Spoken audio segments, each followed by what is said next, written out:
안녕하세요. 저는 30대 여자입니다. 결혼한다고 신나서 예식장에 들어간 게 엊그제 같은데 벌써 결혼한 지도 5년이 넘었네요. 저는 남편과 결혼하고 나서 내내 앞만 바라보며 누구보다 바쁘게 살았어요. 주변 사람들이 그렇게 악착같이 살아서 얼마나 부자가 되려고 그러냐 이런 소리까지 할 정도였으니 남들이 봐도 저희 부부가 뒤도 한번 안 돌아보고 정신없이 사는 것처럼 보였나 봐요. 물론 정말 그렇기도 했고요. 뭘 위해서 그렇게 바쁘게 살았냐고요? 당연히 집 때문이었습니다. 요즘 서울 집값 말도 안 되잖아요. 저는 아이를 낳기 전에는 무조건 집부터 산다는 마음으로 살았어요. 어릴 때부터 집 없는 서름을 많이 겪었거든요.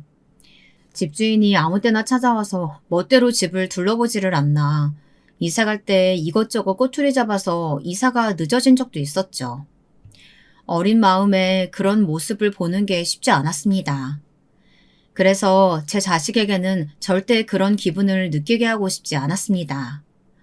바로 그게 저와 남편이 만나 결혼까지 하게 된 이유였어요. 어릴 때부터 저나 남편이나 비슷한 가정 환경에서 자랐어요. 그래서 오히려 더 결혼을 서둘렀죠.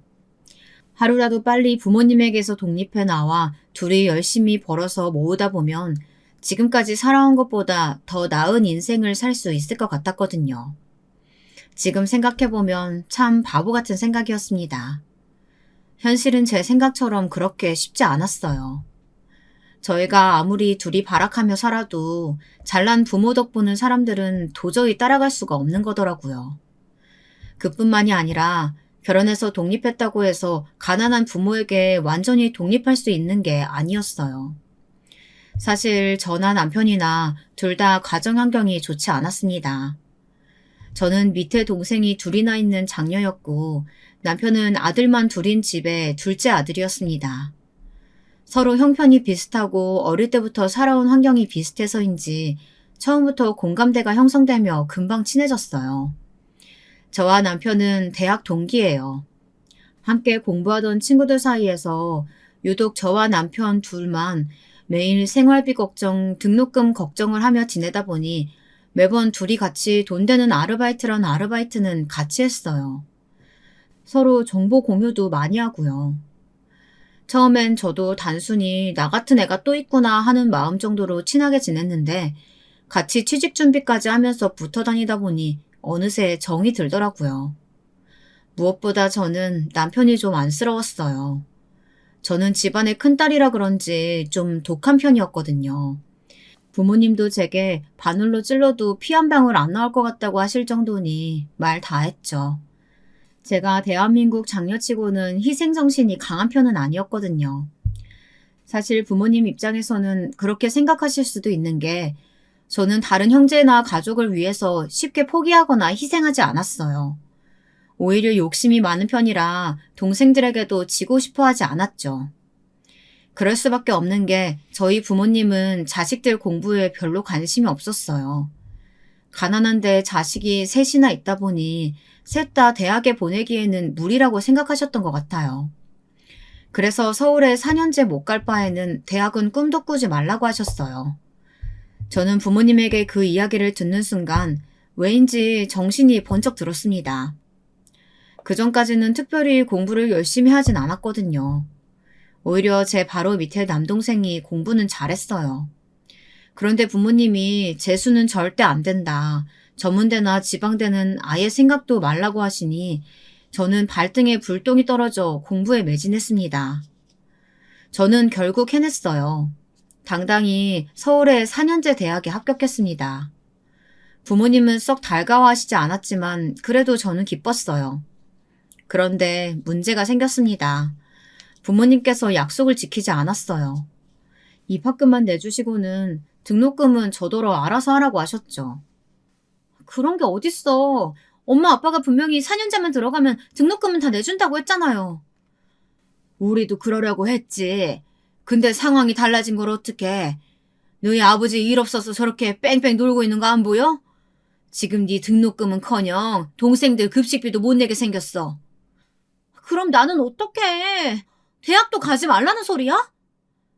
입학금 내줬잖아. 등록금은 네가 학자금 대출받으면 되지. 뭐가 걱정이야? 당시에 아버지는 인테리어 관련 일을 하고 계셨는데 워낙 경기가 안 좋을 때라 일이 없어서 거의 수입이 없었어요. 그나마 어머님이 식당에서 일하셨어요. 겨우 얼마 되지 않은 그 월급으로 5식구가 살았으니 힘들만 했습니다. 그래도 저는 너무 속상했어요. 아직 사회에 나가지도 않았는데 공부만 하는데도 빚이 생긴다니 마음이 좋지 않았습니다. 하지만 어쩌겠어요. 제 팔자가 그런걸요. 저는 대학에 입학하자마자 바빴습니다. 학교랑 아르바이트만 왔다 갔다 하느라요. 일주일에 3-4가지 아르바이트를 대학생활 내내 병행했습니다. 등록금도 등록금이었지만 차비며 밥값이며 생활비만 해도 만만치 않게 들어갔어요. 그렇게 열심히 살았는데도 항상 빠듯할 정도로요. 가족이라는 건 참 이상합니다. 제가 힘들 땐 가족이라고 아무도 저를 도와주지 않은 것 같은데 다른 가족들은 제 희생이나 제 도움을 너무 당연하게 생각하는 것 같았어요. 제가 악자까지 힘들게 번 돈이 가족들에게 들어가는 걸 당연하게 생각하더라고요. 어느 날이었습니다. 어머니께서 뜬금없이 제게 모아놓은 돈이 얼마나 되냐고 물으시더라고요. 그때는 제가 너무 어리고 순진했어요. 저도 모르게 제가 가지고 있는 금액을 순순히 솔직하게 이야기해버린 거예요. 내 딸이지만 참 대단하다. 1년새 그렇게 모은 거야? 어쩐지 하루도 안 쉬고 열심히 일하더라. 암튼 잘 됐다. 이번에 네 동생 등록금은 그 돈으로 내면 되겠다. 저는 제가 잘못 들은 줄 알았습니다. 엄마는 저걸 칭찬이라고 하시는 건가 싶었어요. 알기로는 둘째 동생이 생각보다 점수가 좋지 않아서 4년제는 못 가고 전문대에 합격한 걸로 알고 있어요. 저한테는 전문대는 아예 갈 생각도 말라고 하셔놓고 엄마는 말을 싹 바꿨습니다. 동생은 그래도 남잔데 전문대로도 나와야 하지 않겠냐고 하시더라고요. 저는 거기까지는 뭐 그렇다 쳤습니다. 동생이 4년제를 가든 2년제를 가든 저랑은 상관없는 일이니까요. 그런데 돈 얘기는 엄연히 달랐습니다. 저더러 동생 등록금을 내주라뇨. 지금 제 등록금도 급한 판에 말도 안 되는 소리였어요. 내 등록금을 왜 쟤를 줘? 쟤도 학자금 대출받으면 되잖아. 동생에게 모질게 이야기하고 싶지 않았지만 엄마 행동에 저도 모르게 말이 좋지 않게 나갔어요. 너는 그래도 1학년은 다녔으니까 잠깐 휴학해도 되잖아. 휴학하고 아예 돈 더 많이 벌어서 앞으로 남은 학년 좀 편하게 다녀도 되고. 근데 네 동생은 2년이면 끝나는데 그걸 가지고 번거롭게 대출까지 받을 게 뭐 있어. 네가 양보 좀 해. 저는 아무리 가족이라도 용납할 수가 없었습니다. 이건 양보가 아니라 엄연히 제 돈을 뺏어가는 거였어요. 그리고 왜 엄마 마음대로 휴학을 하니 많이 결정하는 건지 이해할 수가 없었습니다. 저는 여기서 물러설 수 없었어요. 지금까지 알게 모르게 장렬하고 부모님을 위해서 나름 희생한 것들이 있었어요. 아르바이트비를 쪼개서 꼬박꼬박 생활비도 드렸거든요. 그 돈 내 학비 내려고 모은 내 돈이야. 절대 아무한테도 못 주니까 다신 내 돈 가지고 이야기하지 마요. 그때였습니다.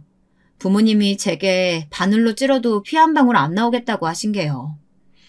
그리고 제 돈을 지킨 것도 그때가 처음이었습니다. 제가 아무리 독해도 그전에는 엄마가 돈이 급하다고 하면 있는 돈은 다 드렸어요.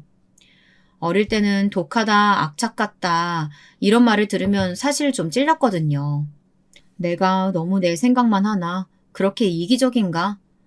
이런 생각이 들기도 했었는데 성인이 되고 여기저기 아르바이트를 하며 사회를 배우다 보니 제 생각이 맞더군요. 사람은 자기를 제일 먼저 생각하고 자신의 행복을 위해서 살아야 하는 거더라고요. 내가 힘들다고 누가 도와주는 게 아니니까요. 저는 그때부터 아예 가족들보다 저를 더 생각하면서 살았어요. 그래서 결혼도 빨리 하기로 결심한 겁니다. 이러다 제 인생이 없어질 것 같아서요. 그러다 보니 저는 제 남편이 좀 답답했습니다. 남편은 착해도 너무 착한 사람이었거든요. 남편의 형편도 우리 집과 별반 다르지 않았었는데 남편은 막내라는 이유로 오히려 형에게 많은 걸 양보하고 자랐더라고요. 남편은 저랑 동기지만 저보다 나이가 많아요. 대학을 바로 안 오고 군대 먼저 갔다가 제대하고 나서 다시 대학에 들어온 거였어요. 재수한 거는 아니고 남편의 형이 대학을 다니던 중이라 시부모님께서 둘 다 보내기 힘들다며 남편에게 그렇게 해달라고 하셨다네요.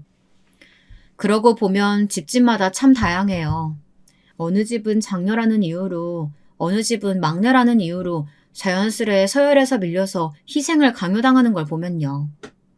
저는 그런 남편을 볼 때마다 이상한 동정심에 이끌려 결혼까지 했습니다.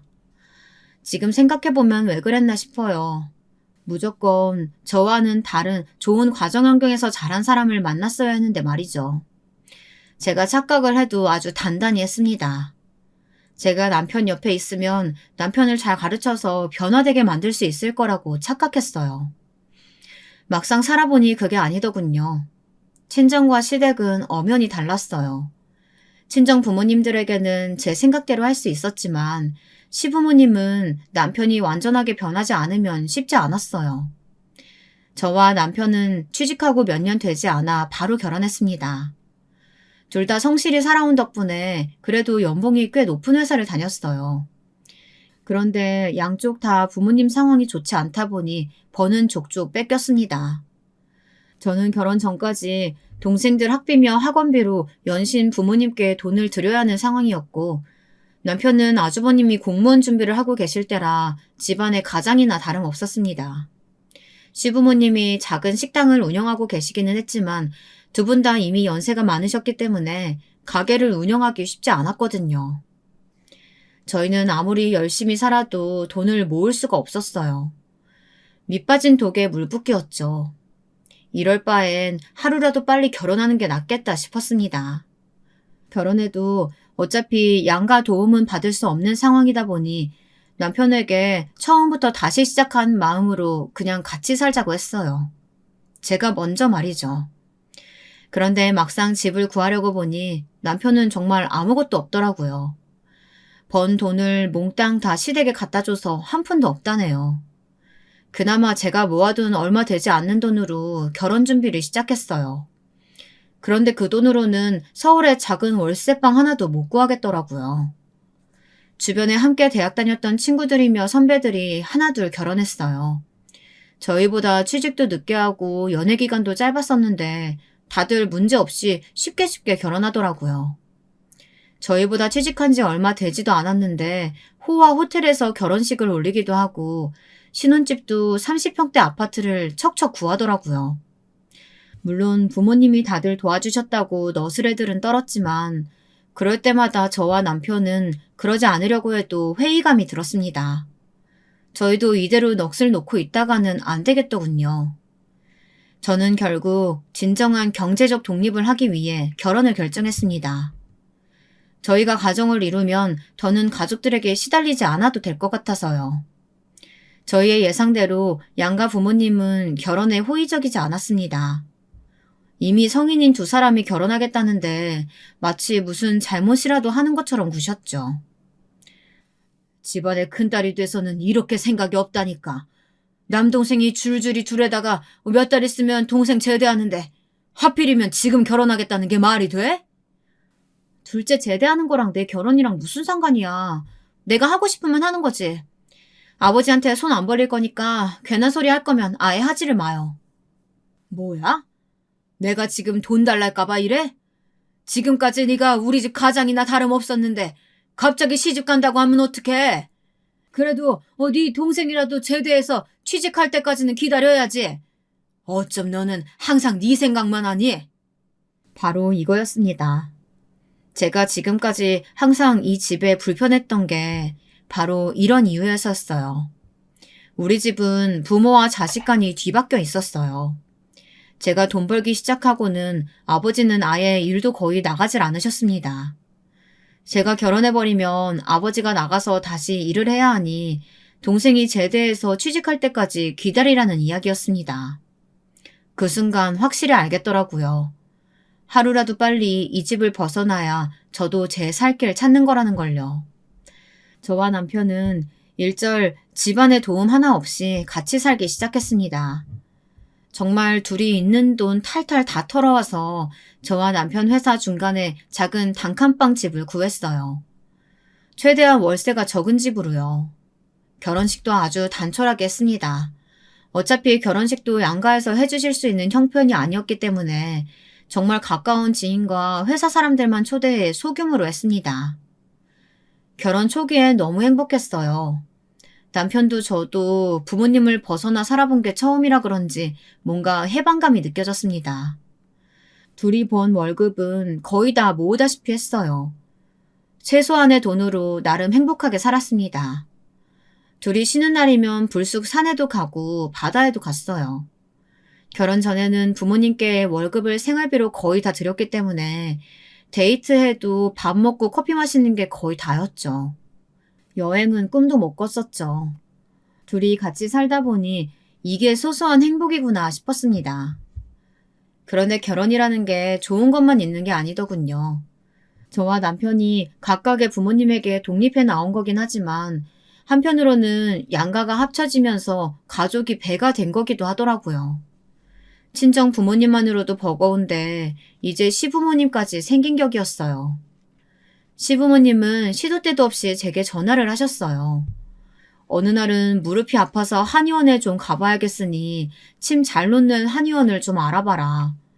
또 어떤 날은 요즘 야채값이 금값이니 싸게 살 수 있는데 좀 알아보라고 하셨어요. 딸이 없으니 그럴 수 있겠다 싶다가도 너무 자주 그러시니까 저를 비서로 아시나 싶을 때도 있었습니다. 어느 날 시아버지에게 또 전화가 왔습니다. 그날은 아예 퇴근하고 시댁으로 오라고 하시더라고요. 그래서 남편과 함께 그날 바로 퇴근하고 시댁으로 갔어요. 시부모님의 분위기가 어딘지 좀 달라 보였습니다. 평소에도 제게 살갑게 잘 해주시지는 않았지만 그래도 말 한마디라도 좋게 해주셨었는데 그날은 좀 차가워 보이시더라고요. 평소와 다르게 구신 데에는 다 이유가 있었습니다. 알고 보니 지금까지 말은 하지 않으셨지만 저희가 결혼한 이후 시부모님께서 저희 부부에게 불만이 좀 있으셨더군요. 내가 며느리한테까지 이런 소리 해야 하나 말아야 하나 고민했는데 그래도 너도 이제 우리 집 사람이니 알려주는 게 맞다 싶어 내가 불렀다. 너희는 도대체 부모를 어떻게 생각하는 거니? 아버지, 그게 무슨 말씀이세요? 저희한테 뭐 서운한 거라도 있으세요? 나랑 너희 엄마 나이가 내일 모레면 70이야. 그런데도 자식이라고 아들이 둘이나 있는데 둘 다 영 변변치 않아서 노인네 둘이 아직도 식당 일 하고 있다는 게 말이 되니? 갑작스러운 시아버지 호통에 남편은 어쩔 줄 몰라 하더군요. 말도 막 더듬으면서요. 사실 남편은 저와 약속한 게 있었어요. 양가 부모님 모두 경제적으로 여유롭지 않으시니 때문에 결혼하고 나서도 결혼 전처럼 도와달라고 하실 수도 있으니 우리가 최소한 도와드릴 수 있을 만큼만 정해서 딱 그만큼만 도와드리기로 했어요. 그 이상은 절대 안 되는 걸로 하자고 약속했습니다. 사실 친정보다는 시댁이 그나마 좀 나은 상황이었어요. 시아버지가 물려받으신 땅이 좀 있어서 노후에 그 땅이라도 팔아서 살면 된다고 남편이 이야기한 적이 있었거든요. 저는 당연히 남편과의 약속을 지키기 위해 노력했죠. 저희 부부의 미래를 위해서 친정부모님께 단호하게 했습니다. 남편은 워낙 거절을 못하고 마음이 약한 편이라 걱정됐어요. 그래서 제가 금액을 정할 때도 남편에게 먼저 몇 번이나 물었습니다. 정말 이대로 해도 되냐고요. 그때 남편은 너무 자신있게 본인도 부모님께 단호하게 할 수 있다고 했죠. 그래서 정한 규칙이 양가에 똑같이 20만 원씩 용돈만 매달 드리는 거였는데요. 생신이나 명절에는 조금 더 드리고요. 그게 저희 부부가 할 수 있는 최선이었습니다. 그렇게 해도 둘이 직장 다니면서 집 살 돈 모으는 게 쉬운 일이 아니었거든요. 아무래도 남편은 시부모님에게 제대로 말하지 못할 것 같아서 제가 나섰습니다. 어머님, 아버님 힘드신 거 너무 잘 알죠. 저희가 많이 도와드리지 못해서 죄송해요. 그래도 어머님, 아버님은 집도 있고 땅도 있으시잖아요. 저희는 아직 집도 없어요. 앞으로 아이라도 하나 낳으려면 하루라도 빨리 집 사야죠. 그러니까 너무 서운해하지 마세요. 세아가, 너 말 이상하게 한다? 너희 결혼할 때 우리 집 안 사줬다고 지금 시위하는 거니? 그런 뜻으로 말씀드리려고 한 거 아니에요. 저희 둘도 어떻게든 잘 살아보려고 하는 일인데 서운해하시는 것 같아서 드리는 말씀이에요. 서운한 게 당연하지. 우리 둘째 이제 돈 좀 벌어온다 싶었더니만 네가 쏙 빼앗아 간 거잖아. 그러면 당연히 생활비 정도는 넉넉하게 보내줘야지. 꼴랑 20만 원이 뭐니 20만 원이.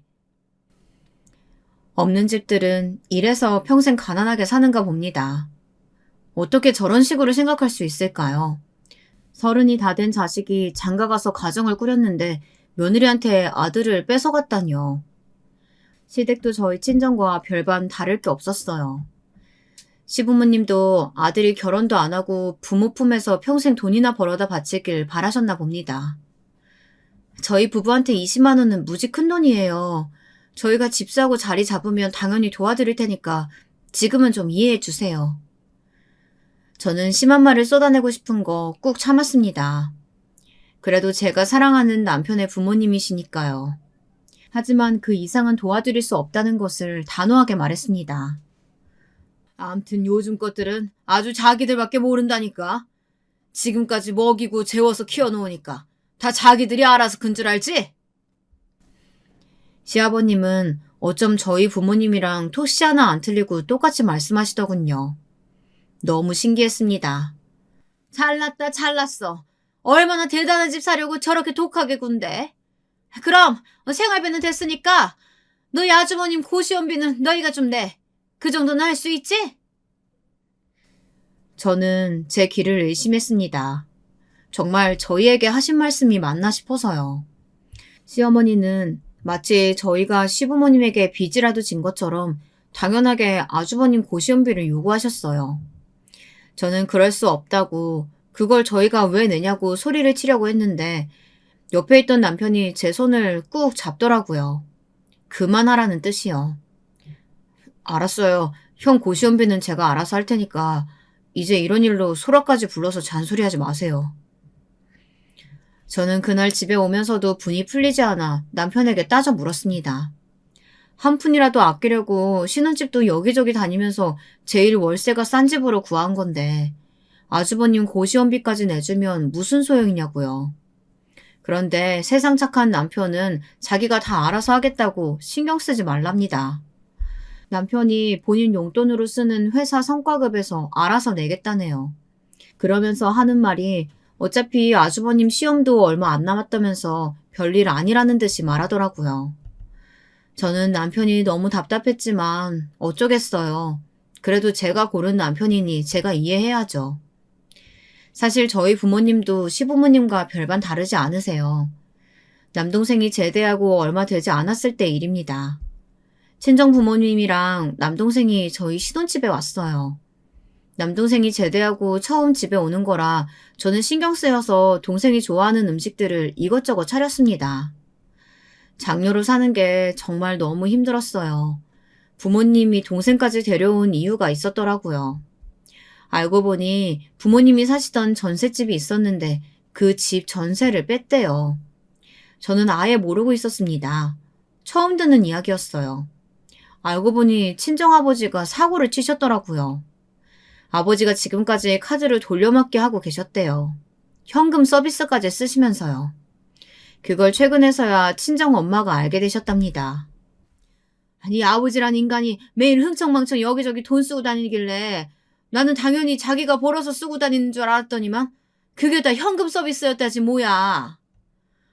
당신이 어지간히 돈 가지고 지랄하니까 내가 못 견디고 그런 거 아니야. 내가 이래서 다 갚는다니까 왜 사위까지 있는 앞에서 이래? 이 인간이 사위 앞이라고 쪽팔린 건 아나 보지? 갚기는 당신이 무슨 재주로 갚아? 그만 좀 해요. 그래서 뭘 어쩌자고 우리 집에 온 건데 나한테 카드값이라도 갚아달라고 온 거야? 저는 남편 앞에서 쪽팔렸습니다. 바로 얼마 전에 시댁일로 그렇게 한바탕 하고 왔는데 친정일까지 터졌으니 말이죠. 내가 무슨 염치로 너한테 돈을 갚아달라 그래. 시집 간다고 해준 것도 없는데. 네 아버지가 받은 현금 서비스 이자가 너무 비싸서 당장 감당이 안 돼. 우선 전세 보증금 빼서 갚고 남은 돈으로 엄마랑 아빠 막내만 살 월세집 구했어. 셋만 산다고요? 그럼 둘째는? 그래서 말인데 둘째만 좀 너희 집에서 잠깐 신세 좀 지자. 월세집이 좁아도 너무 좁아서 그래. 엄마, 그게 말이 돼? 우리 집 보면 몰라? 여기도 단칸방 월세집인데 내가 동생을 어떻게 데리고 살아? 옆에 창고방 있잖아. 거기서 몇 달만 좀 데리고 있어. 둘째도 취직하고 나면 자기 집 구해서 알아서 나갈 거야. 어릴 때부터 우리 부모님에게 궁금한 게 있었습니다. 가난하면서 자식은 왜 셋씩이나 낳았을까? 바로 그 순간에도 아주 뼈저리게 느껴졌습니다. 당신들이 무주하고 부족해서 일을 저질러 놓고는 항상 자식들에게 모든 책임을 떠넘겼죠. 그래서 밥 먹는 내내 동생은 시무룩해 있었던 거예요. 말 한마디 안 하고 입을 꾹 다물고 있더라고요. 저는 그런 동생을 보는데 마음이 너무 아팠습니다. 그리고 부모님이 너무 싫었어요. 애초에 이런 일을 부탁하려고 한 거면 미리 저를 따로 만나서 먼저 이야기를 했어야지. 다짜고짜 사위도 있는데 동생까지 데리고 온다뇨. 대단하다면 정말 대단한 부모였습니다. 저는 결국 친정 부모님 말대로 동생을 당분간 데리고 있기로 했어요.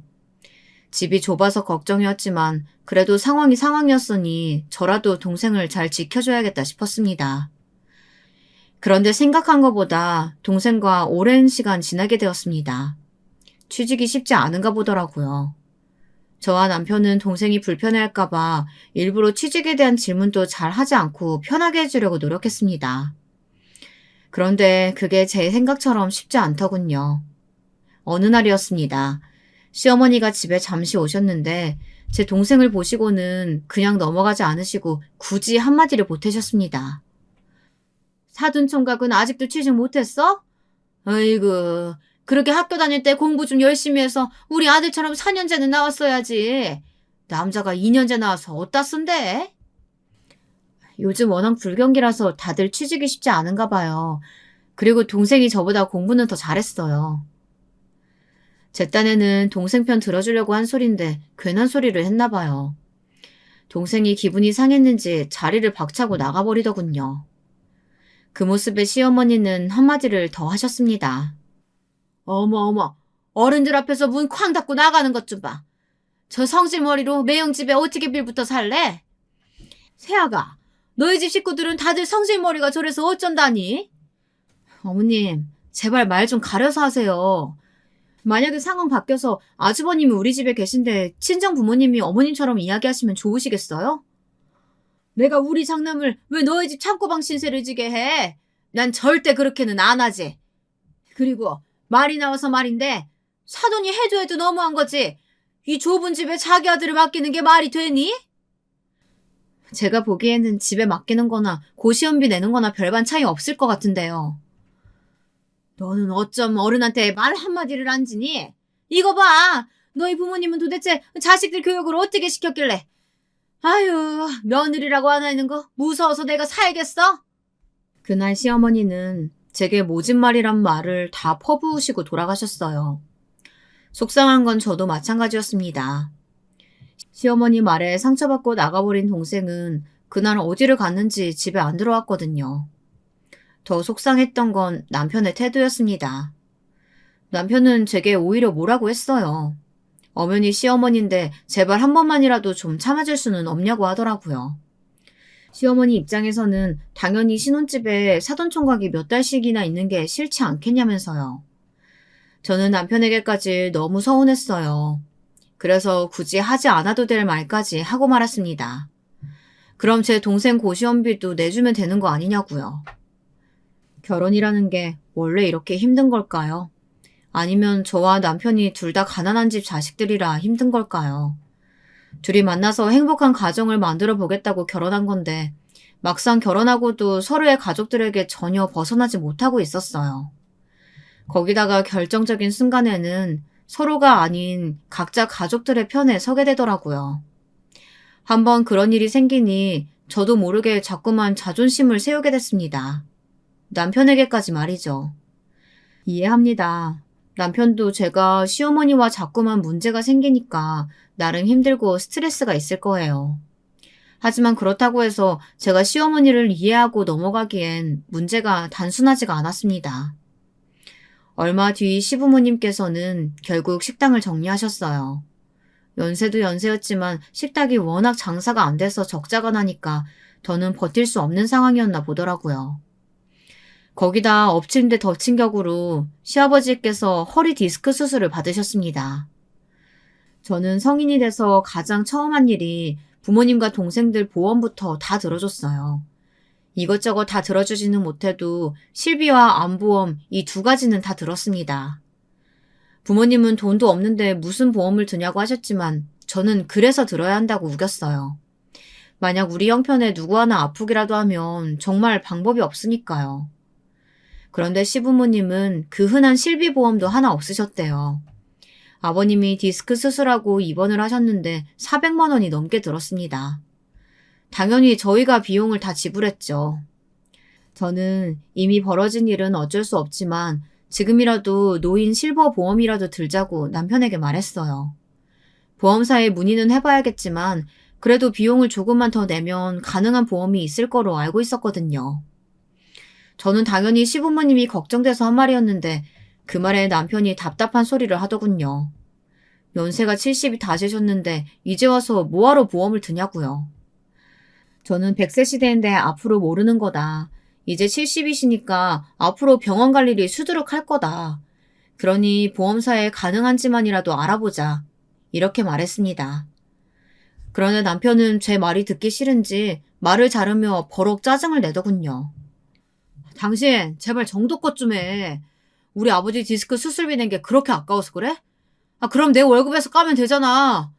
열심히 모으는 것도 좋지만 쓸 때는 써야지. 저는 어안이 벙벙해서 할 말이 없었습니다. 절대 그런 의도로 남편에게 말한 건 아니었어요.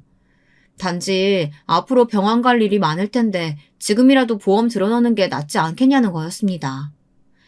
그런데 남편 눈에는 그런 제가 돈독이 오른 여자처럼 보였나 봐요. 제가 지금까지 잘못 산 걸까요? 이제는 남편까지도 저를 피도 눈물도 없는 독한 사람으로 생각하는 것 같았어요. 제가 너무 주변을 돌아보지 않고 제 앞날만 걱정하며 이기적으로 사는 것처럼 보였나 봐요. 저는 고민이 많았습니다. 저는 제가 옳다고 생각했거든요. 어떤 집에서 태어났든 저라도 열심히 살아서 이 가난에서 좀 벗어나고 싶었습니다. 좋은 집도 사고 좋은 차도 사고 1년에 한두 번 여행도 다니는 그런 삶이요. 그런 삶이 아니라면 자식도 낳고 싶지 않았어요. 절대 제 자식은 저처럼 살게 하고 싶지 않았거든요. 남편과 제 사이도 전과는 좀 달라졌습니다. 남편이 뭔가 제게 숨기는 것 같았어요. 확증이 있는 건 아니었지만 여자의 촉이라는 게 있잖아요. 뭔가 전과는 달라졌다는 걸 느끼고 있었습니다. 그런데 역시나였어요. 남편은 제가 바보인 줄 알았나 봐요. 따로 통장을 만들면 제가 모를 줄 알았나 봅니다.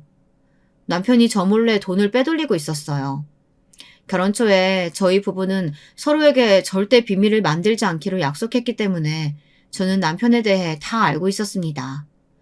월급, 성과급, 보너스는 물론이었고 통장 개수, 통장 비밀번호까지 모두 다 공유하는 사이였죠.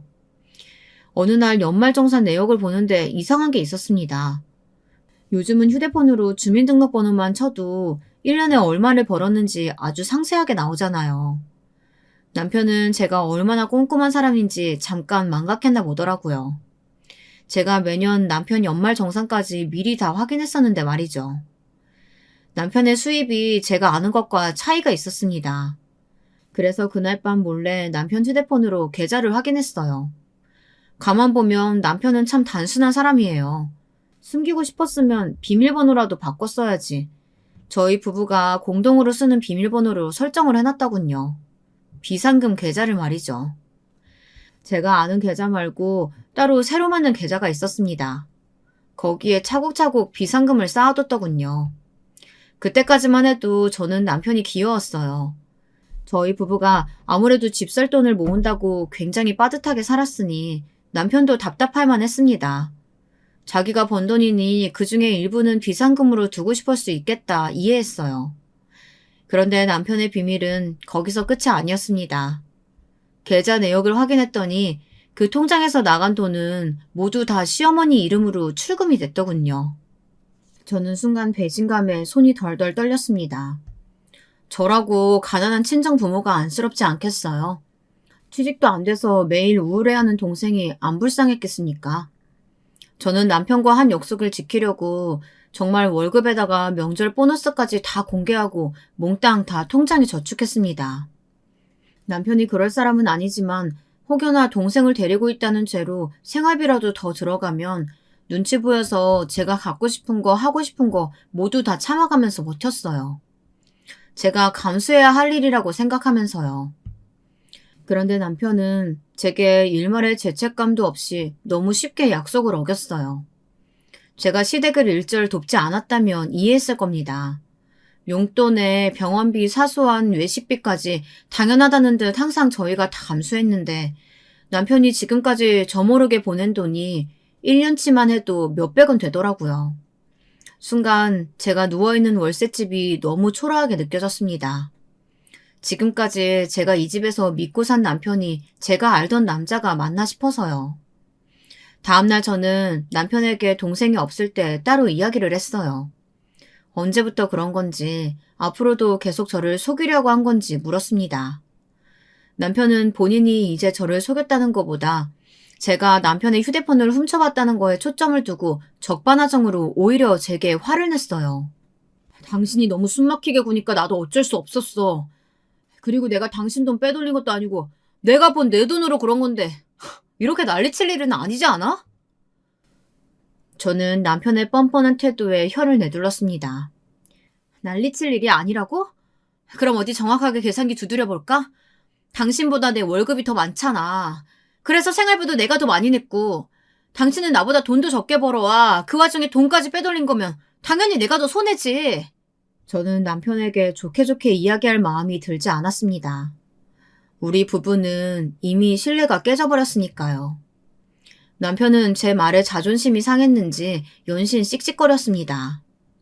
순간 그 모습이 너무 꼴보기 싫더라고요. 그래서 저는 조금 더 강하게 나갔습니다. 좋아. 당신 잘못한 거 없다 이거지? 난 당신같이 약속 어기고 멋대로 말 바꾸는 사람하고는 절대 못 살아. 어차피 이렇게 된 거 우리 그냥 헤어져. 저도 될 대로 되라였습니다. 어차피 저를 속이고 계속해서 시댁에 돈 갖다 바치는 남편이라면 저도 필요 없으니까요. 그런데 제 말에 남편은 어쩔 줄 몰라 하더니 제 손을 꽉 잡았습니다. 그제야 한다는 말이 제게 미안하대요. 그리고 잘못했답니다. 시어머니가 매일 전화해서 이 핑계 저 핑계를 대며 돈 좀 달라고 닥달하는 통에 남편도 계속 거절할 수가 없었대요. 그리고 남편은 다시 한번 제게 약속했습니다. 다시는 이런 일 만들지 않을 테니 자기를 한 번만 더 믿어달래요. 저는 속는 셈 치고 한 번 더 믿어보겠다고 했습니다. 그리고 저도 남편을 타일렀어요.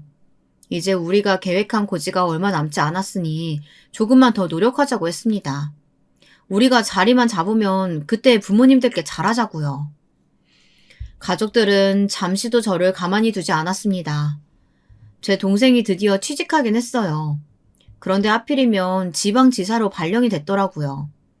기숙사 신청을 했는데 대기자 명단에 들어서 몇 개월 지낼 곳이 필요하다고 하더라고요.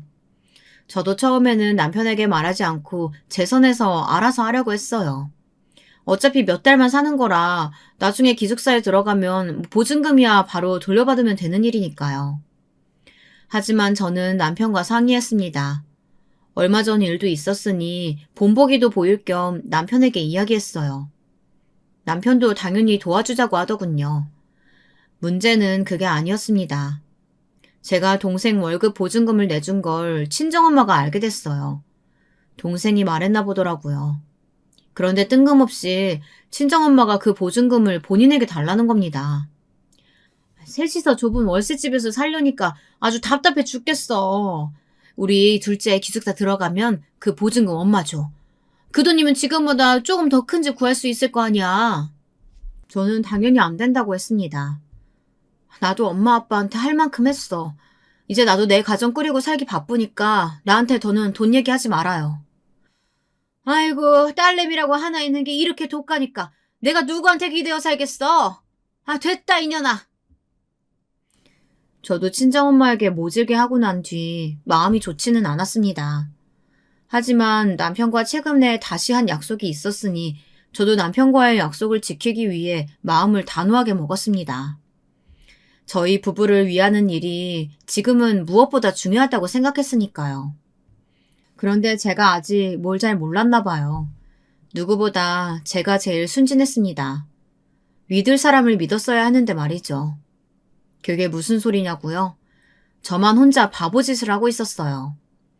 저만 시댁이든 친정이든 양쪽에서 독하디 독한 이기적인 년이었던 거죠. 남편은 여전히 혼자 좋은 사람인 척 하고 있었는데요. 시댁이든 남편이든 저로서는 참아줄 수 없는 일이 또 있었습니다. 어느 날이었어요. 시어머님이 제게 전화를 하셨는데 평소와 달리 굉장히 나긋나긋 하시더라고요. 제가 좋아하는 닭볶음탕까지 직접 해놓았다고 하시면서요. 저는 뭔가 좀 이상하다고 생각했지만 그래도 기분 좋게 생각하기로 했습니다. 그런데 역시나 이유가 있더군요. 시부모님은 제 앞에서 또 말도 안 되는 소리를 하셨어요. 둘이 아주 악착같이 살더니만 대단하다 대단해. 어떻게 벌써 그렇게 많은 돈을 모았어? 그러니까 내 자식들이지만 정말 장하다 장해. 안 그래도 우리 장남 상견례 하기 전에 어떻게 해야 되나 걱정하고 있었는데 너희 덕분에 한심 놨지 뭐야. 저는 시부모님이 앞뒤 다 잘라먹고 갑자기 무슨 소리를 하시는 건가 싶었어요. 그런데 저는 순간 입에 물고 있던 닭다리를 바닥에 흘릴 뻔했습니다. 시부모님 말에 너무 놀라서요. 그 돈이면 서울의 아파트 전세 정도는 구할 수 있겠지? 전세가 뭐야? 작은 평수는 매매도 할 수 있지. 저희한테 돈이 있다는 사실을 어떻게 알았는지도 어이가 없었지만 시어머니께서 뒤에 무슨 소리를 하실지 덜컥 겁이 났습니다. 그래서 저는 무슨 돈을 말씀하시는 거냐고 오히려 시어머니에게 되물었어요. 저는 그때까지도 바보같이 남편이 저와 한 약속을 어겼을 리 없다고 믿고 있었거든요. 결혼하고 나서부터 저와 남편이 목표로 했던 금액이 있었습니다. 딱 5억이요. 5억만 모으면 뭐든지 할 수 있을 것 같았거든요. 그 돈을 최근에 드디어 거의 다 모았어요. 그 정도 돈이면 평수 큰 아파트는 아니어도 저희가 목표로 했던 동네에 투룸 아파트 정도는 살 수 있을 것 같았으니까요. 남편과 하나 더 약속한 게 있어요. 이사 갈 때까지는 누구에게도 말하지 말자고 약속했습니다. 저희가 돈이 있는 걸 알면 양가 부모님 누구도 그냥 계실 분들이 아니니까요. 돈이요? 무슨 돈이요? 어머, 얘 시치미 떼는 것 좀 봐. 우리 아들이 벌써 다 말했어. 연봉이 많아서 그런가? 어떻게 금방 5억을 모으니? 대단하다. 잘하면 아파트도 한 채 사겠던데? 저는 숨이 턱 막히는 것 같았습니다. 남편이 시어머니에게 이야기를 했나 봐요. 도대체 왜 그랬는지 모르겠습니다. 저는 순간 남편을 쏘아보았어요. 저와의 약속을 이렇게 쉽게 또 어기다뇨. 화가 났습니다. 하지만 지금은 남편에게 화내는 것보다 더 중요한 일이 있었어요. 시부모님의 말을 잘 받아쳐야 했습니다. 멍청한 남편을 대신해서 제 돈은 제가 지켜야 했으니까요. 세아가, 너도 들었지? 우리 장남이 공무원 시험도 떨어지고 직장도 변변치 않아.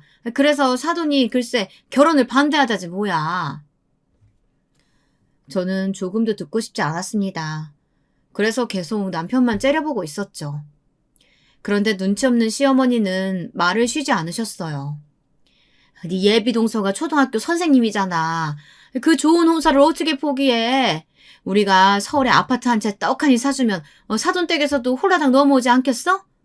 그러니까 너희가 그 5억을 조금... 저는 듣다 더는 듣고 싶지 않았습니다.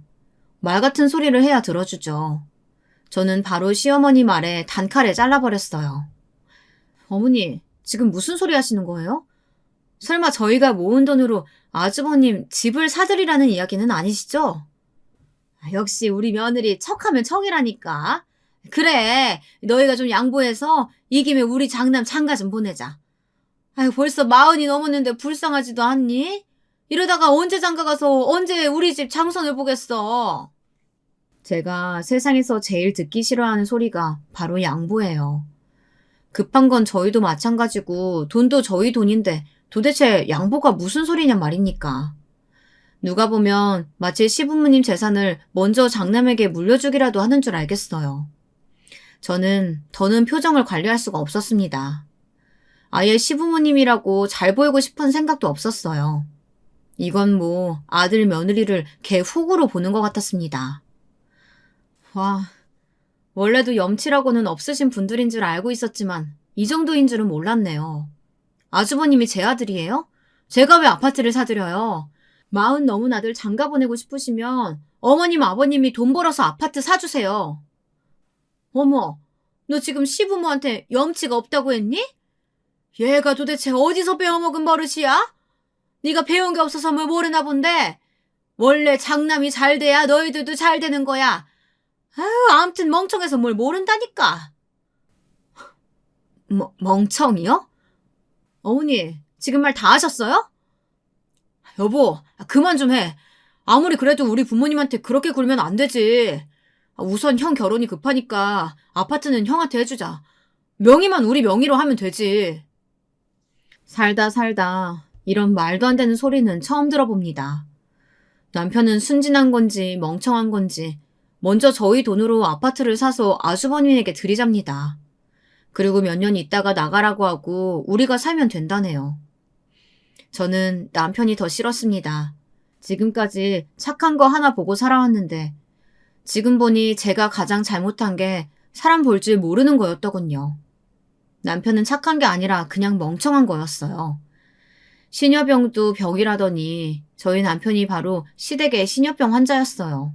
평생 개고생하면서 자기 부모랑 잘난 형에게 다 갖다 바칠 놈이었죠. 제가 처음부터 말씀드렸죠. 저는 찔러도 피 한 방울 안 나오는 독하디 독한 년이라고요.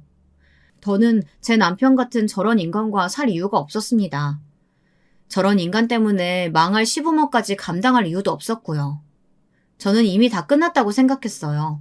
남편과의 관계도 제 결혼 생활도 말이죠. 어차피 다 끝난 김에 본때를 보여주자 싶었습니다. 다신 제 앞에 아무도 나타나지 못하게요. 똥 밟아도 아주 개똥을 밟았네. 됐고, 난 더는 못하겠으니까 우리 이혼해. 아니지. 우리 아직 혼인신고도 안 냈으니까 그냥 헤어져. 그리고 우리 모은 돈 5억, 그거 다 내 통장에 들어있는 거 알지? 당신이 한 2억 모으고 내가 한 3억 모았나? 저는 시어머니가 만든 음식에 냅다 침을 뱉어버렸어요. 마음 같아서는 시어머니 얼굴이나 남편 얼굴에 뱉고 싶었지만 꾹 참았습니다. 자기 왜 그래? 어른들 앞에서 지금 뭐 하는 거야? 남편은 아직도 사태 파악이 안 됐는지 어른 같은 헛소리를 하더라고요. 도대체 이 집에 어른이 어디 있다고 그러는지 모르겠습니다. 남편은 아주 황당한 얼굴로 어쩔 줄 모르더군요. 그 얼굴을 보고 있자니 더 화가 끓어올랐습니다. 왜 그러긴, 이 눈치 없는 새끼야.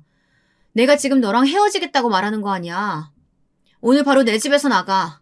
안 그러면 네 돈 2억도 안 줄 거니까. 알아서 해. 돈 받고 싶으면 질척거리지 말고 깔끔하게 떨어져. 저는 한시도 이 거지 같은 집구석에는 있고 싶지 않았습니다. 그래서 제 할 말만 던지고 나오려고 했어요. 저는 아쉬울 게 없었어요. 이렇게 될 거라는 걸 미리 알고 혼인신고를 안 한 건 아니었지만 잘 됐다 싶더군요. 그리고 2억은 돌려줄 거예요. 물론 다시는 제 앞에 나타나지 않는다는 조건으로요. 세아가, 너 왜 이래? 우리가 설마 너희 이혼하라고 그런 거겠어? 너희가 돈이 있다고 하니까 우리가 살짝 제안을 해본 거지. 됐어. 내가 힘든 마음에 쓸데없는 농담한 거니까 없던 일로 하자. 사태의 심각성을 모르는 건 시어머니도 마찬가지였습니다. 그래서 저는 다시 한번 말씀드렸어요. 어머니 좋으시겠어요. 호구 아들이 돈 2억이나 가지고 이혼하니까 그 돈으로 잘난 장남 장가 보내면 되겠네요. 자, 그럼 다들 잘 먹고 잘 사세요. 저는 그대로 시댁을 나왔습니다. 그리고 다음 날 작은 트럭 한 대를 불러서 남편 짐을 모두 다 시댁으로 보냈어요. 집 비밀번호도 바꿔버렸죠. 그리고 남편에게 2억을 주고 공증까지 받았습니다. 다시는 제 앞에 나타나지 않기로 계약서를 썼어요. 그 난리를 겪고도 제가 잘 지내냐고요? 저는 생각보다 아주 잘 지내고 있어요. 제 이혼 사실을 알고 저희 친정에서도 난리가 났지만 저는 일절 시댁에서 있었던 일에 대해 이야기하지 않았어요. 그러면 제가 돈이 있다는 걸 친정에도 말해야 하니까요. 저는 이제 시댁이든 친정이든 정말 지긋지긋합니다. 그래서 아예 이사했어요. 회사 근처에 작은 원룸을 전세로 들어갔습니다. 그리고 돈은 계속 열심히 모으고 있어요. 제가 이제 목표로 하는 돈은 10억입니다. 회사 생활만 열심히 해서 10억이 모이는 대로 좋은 아파트를 살 거예요. 아무에게도 말하지 않고 혼자 조용히 살 집이요. 그게 지금은 제 남은 꿈입니다. 들으시는 분들은 가족들한테 당하고도 뭘 또 그렇게까지 열심히 사냐 하실 수 있지만 저는 그게 저를 위한 일이라고 생각해요. 이렇게 지독하게 살아온 이상 제 이름으로 된 좋은 집 하나는 가져봐야 하지 않을까요? 여러분도 마음속에 담아두신 꿈 꼭 이루시길 바랄게요. 제 긴긴 이야기 끝까지 들어주셔서 감사합니다. 안녕하세요. 저는 40이 넘은 여성입니다.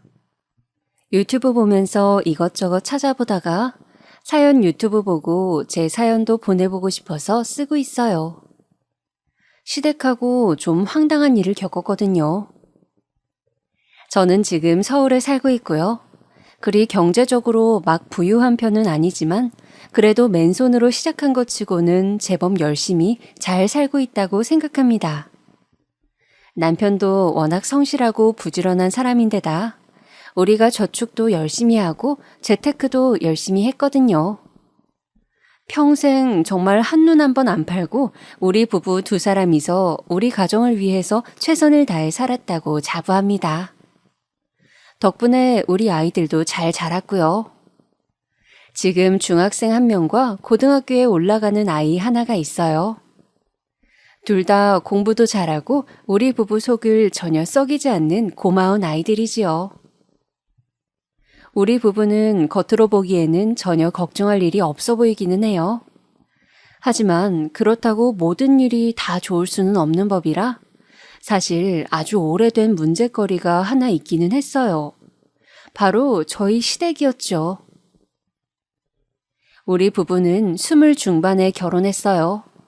평범한 연애 결혼이었는데 당시 저나 남편이나 둘 다 빨리 결혼하고 싶어 하던 터라 사귄 지 1년도 되지 않아서 결혼을 했지요. 그래서 사실 각자의 가정에 대해서는 잘 몰랐어요. 제 쪽은 그냥 평범한 부모님 밑에서 자랐고 상당히 온화한 가정이었기 때문에 저희 친정은 그리 문제될 것이 없었지요. 하지만 남편 쪽의 시댁은 좀 문제가 달랐어요. 시댁은 굉장히 각박한 느낌이랄까요? 시어머니, 시아버지 두 분 다 그런 느낌이었는데요. 남편이 어릴 때에도 뭔가 가정에 도움이 될 만한 일을 하지 않으면 용돈을 주지 않으셨대요.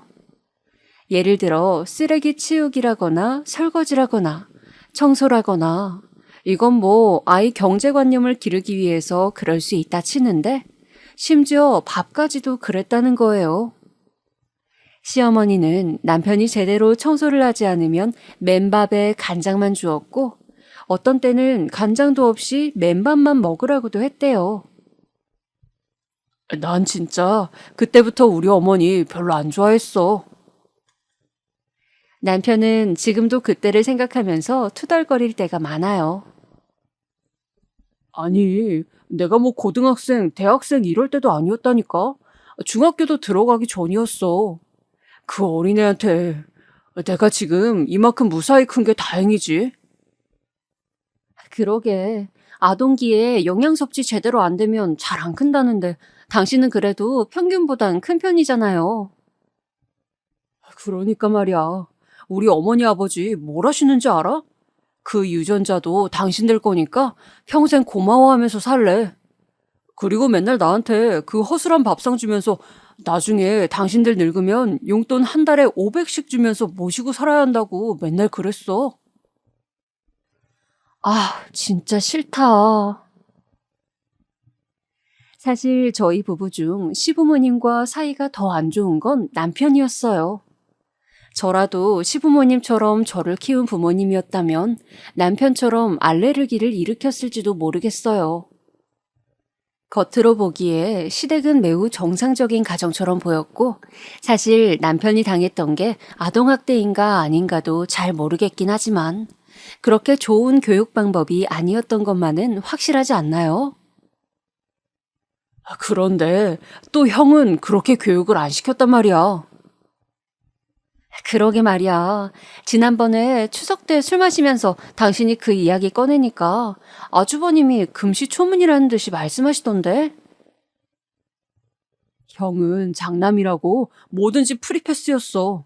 얼마나 차별을 받았는데.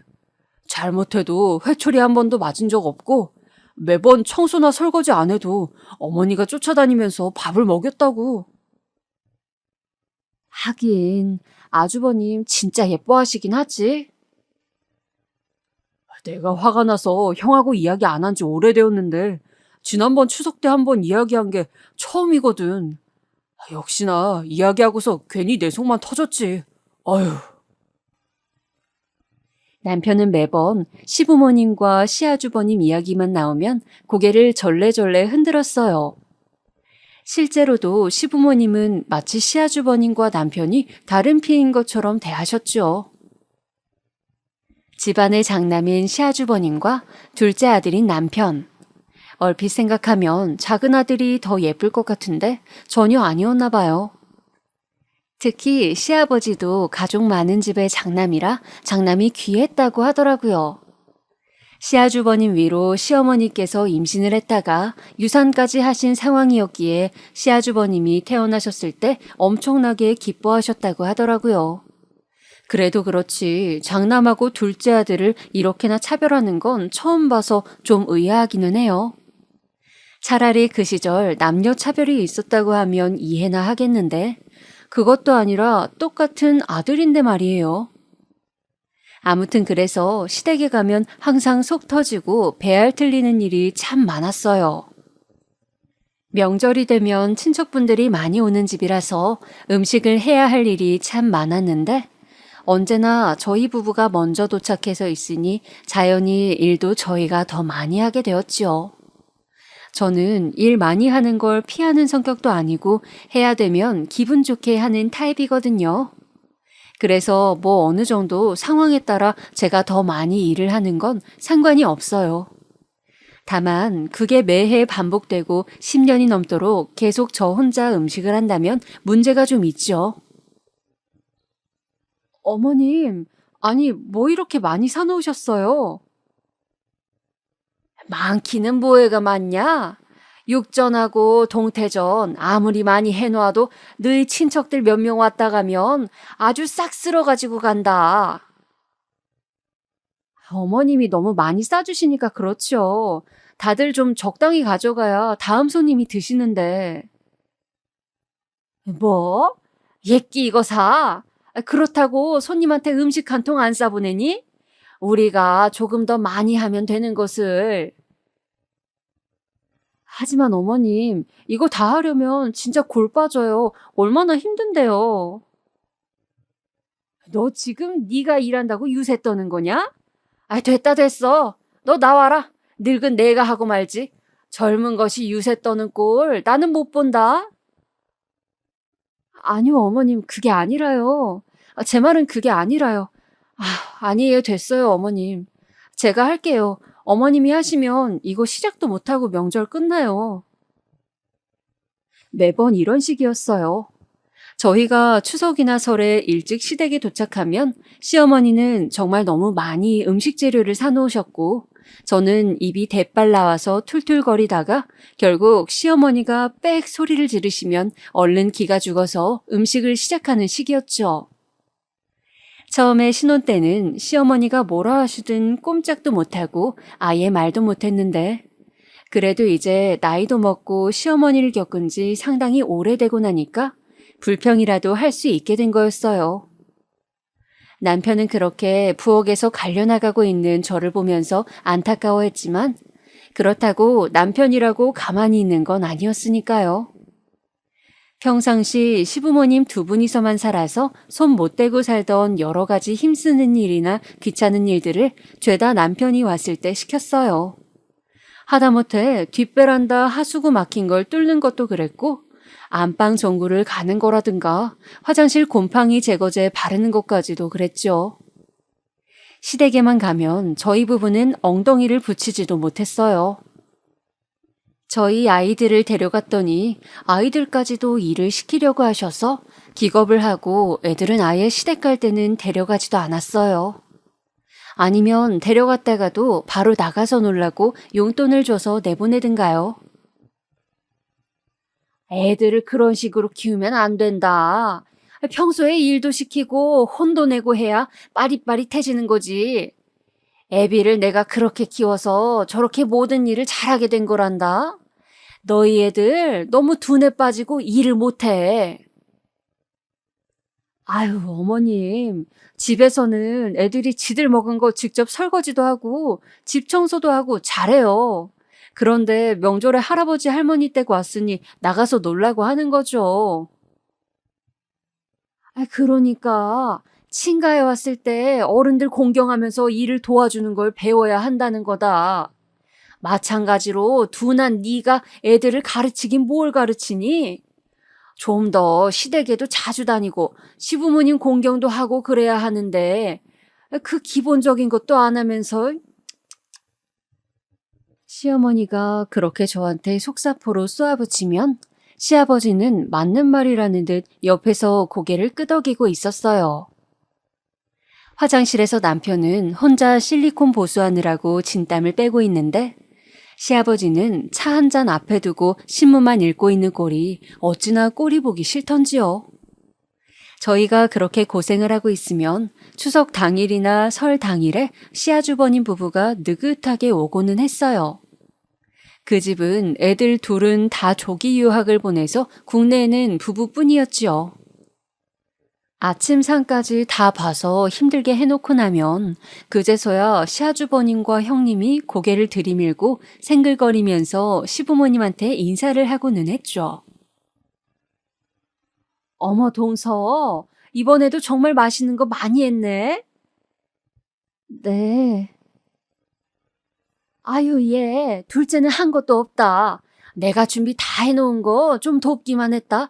내가 다 했어. 어머, 어머님, 역시 솜씨가 좋으세요. 어머님, 진짜 항상 손맛 좋은 건 알았지만 항상 놀란다니까요. 형님은 제가 해놓은 전을 손으로 집어먹으면서 시어머니의 팔짱을 끼고 애교를 부리고는 했어요. 그러면 시어머니는 만족스러운 얼굴로 전을 하나 더 집어서 쥐어주면서 거실로 가서 쉬어라고 말했죠. 당연히 저는 싱크대에서 음식을 하고 나서 나온 설거지 그릇들을 씻고 남은 준비를 하느라 여념이 없었고요. 간신히 준비가 끝나서 식구들이 모두 자리에 둘러앉고 나서 한술 뜨고 있으면 그제서야 저는 손에서 물기를 닦으면서 자리에 앉을 수 있었어요. 그 와중에도 식구들이 음식을 더 달라고 하면 계속 일어나서 왔다 갔다 하면서 음식을 담아주느라 제대로 제 밥을 먹을 시간이 없었지요. 일어서서 정신없이 움직이는 저를 보면서 형님이 한마디를 했어요.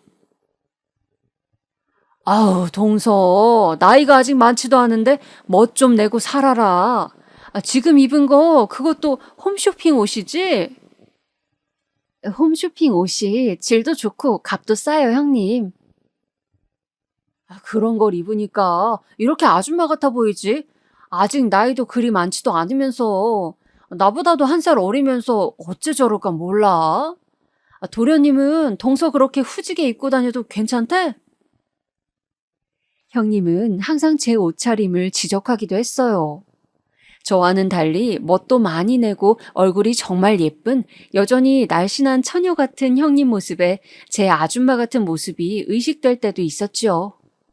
저는 가정주부로서 이런 제 모습이 부끄럽지는 않았지만 동시에 조금 형님과 비교되어서 기가 죽는 것은 있었어요. 시아주버님과 형님은 차를 마시면서 시부모님한테 온갖 아부와 애교를 떨어댔어요. 평소에는 전혀 왕래도 안 하고 뭐 하나 도와드리지도 않으면서 말로는 어찌나 립서비스를 잘하는지요. 시어머니는 아닌 척하면서도 그런 애교와 아부에 기분 좋아하셨지요.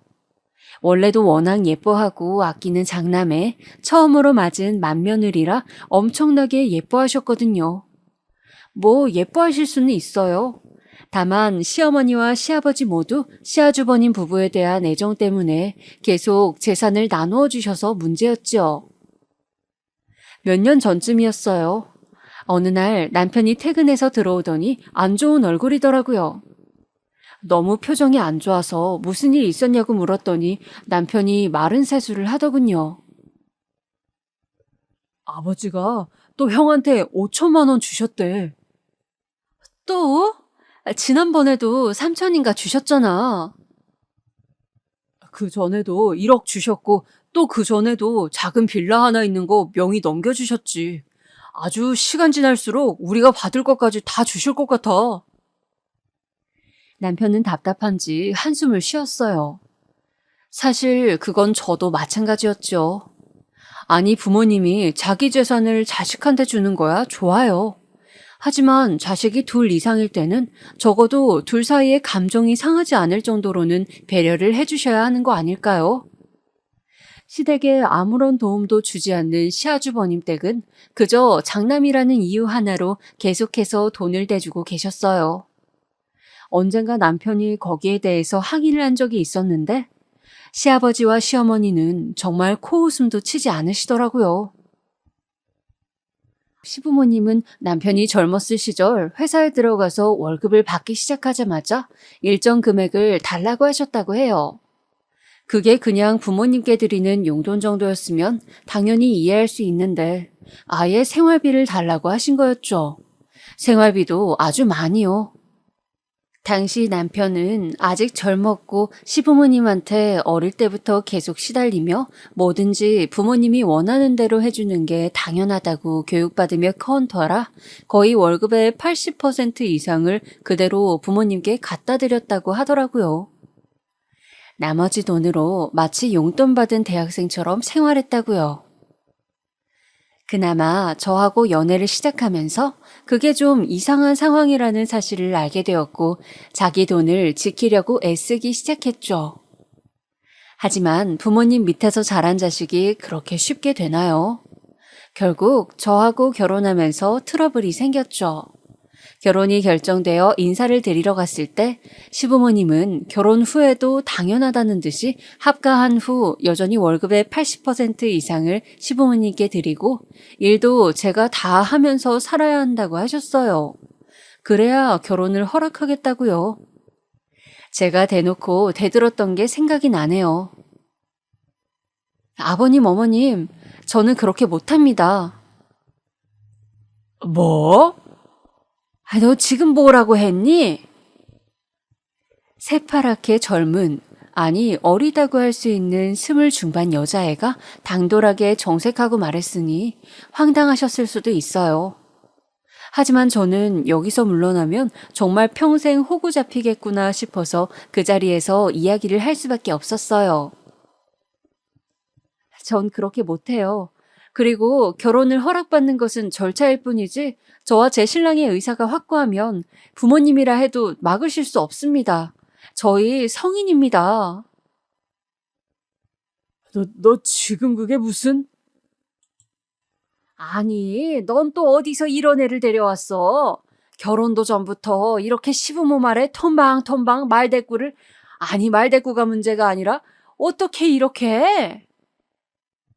시부모님은 금방이라도 뒷목을 잡고 넘어갈 것처럼 호들갑을 떠셨어요. 하지만 그것도 아들이 편을 들어줄 때나 효과가 있는 법이죠.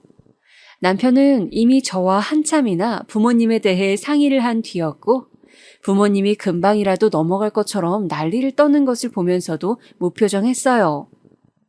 남편이 물끄러미 시어머니를 바라보니까 시어머니가 움찔하면서 시끄럽게 떠드는 걸 멈추시더라고요. 부모님이 뭐라고 하시든 결혼할 겁니다. 그럼 합가하고 네 월급 지금처럼 그냥 우리한테 주면 된다. 다른 말 할 거 없어.